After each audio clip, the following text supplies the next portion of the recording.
வணக்கம். வாங்க இன்றைக்கி நம்ம வீட்டில் ரொம்பவே சூப்பரான முருங்கைக்கீரை சாம்பார் எப்படி செய்கிறதுன்னு பார்க்கலாம். 100 கிராம் துவரம்பருப்பு கூட 2 தக்காளி, வெங்காயம், பூண்டு, பச்சை மிளகாய்லாம் சேர்த்து வேக வச்சு எடுத்து வச்சுருக்கேன். இது கூட நம்ம முருங்கைக்கீரை கொஞ்சம் க்ளீன் பண்ணி வச்சுருந்தோம். அதை எடுத்து அந்த வேக வச்சுருந்த பருப்பு கூட சேர்த்து நல்லா கலந்துக்கலாம். இதை ஒன்றா கலந்துட்டு அதுக்கப்புறம் தேவையான தண்ணீர் விட்டு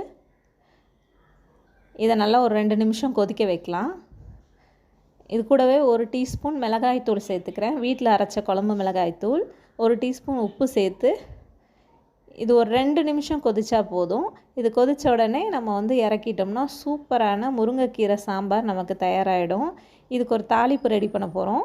ஒரு கடாயில் கொஞ்சமாக எண்ணெய் விட்டு கடுகு, சீரகம், வரமிளகாய் சேர்த்து ஒரு 10 சின்ன வெங்காயம் வெட்டி வச்சுருக்கேன். அதை சேர்த்து நல்லா ப்ரௌனாக வதக்கிக்கலாம்.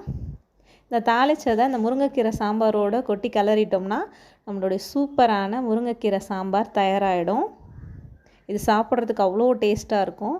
இதே போல் உங்கள் வீட்டில் நீங்களும் செஞ்சு சாப்பிடுங்க. என்னோடய வீடியோஸ் உங்களுக்கு பிடிச்சிருந்ததுன்னா என்னோடய சேனலுக்கு சப்ஸ்கிரைப் பண்ணுங்கள். தேங்க்யூ.